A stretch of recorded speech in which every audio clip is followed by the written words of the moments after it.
Hello বন্ধুরা, রাধে রাধে। আশা করি তোমরা সবাই খুবই ভালো আছো। তো চলো বন্ধুরা, আজ তোমাদেরকে শেয়ার করব আমার ভাইফোঁটার কিছু সুন্দর মুহূর্ত।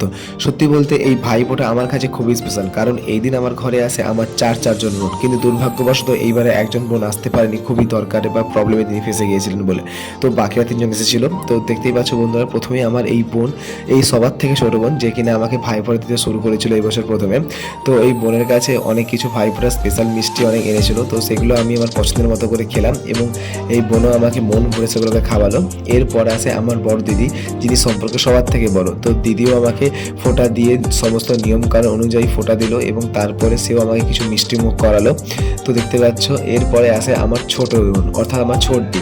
সেও আমাকে অনেক ধরনের মিষ্টি ডালি নিয়ে আমার সামনে উপস্থিত হয়েছিল এবং সেও সমস্ত নিয়মকানুন মেনে আমাকে ফোঁটা দিল। সত্যি বলতে এবারেও ফোঁটা ছিল আমার কাছে খুবই চিরস্মরণীয়, যা সত্যি মনে রাখার মতো।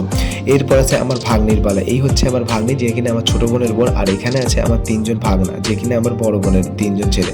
তো এবার আমার ভাগ্নির পালা, সে করছিল কিনা সমস্ত ভাইদেরকে, অর্থাৎ আমার বড়দের তিন ছেলেকে ফোঁটা দিচ্ছিল। তো এইভাবেই সেদিন আমরা ভাইফোঁটা আমাদের ঘরে উদযাপন করেছিলাম। তো সমস্ত দিদিরা, আমার ভাগনা ভাগ্নি সবাই মিলে। তো সবাই খুব ভালো থাকবে, নেক্সট ব্লগে আবার দেখা হবে, বাই বাই।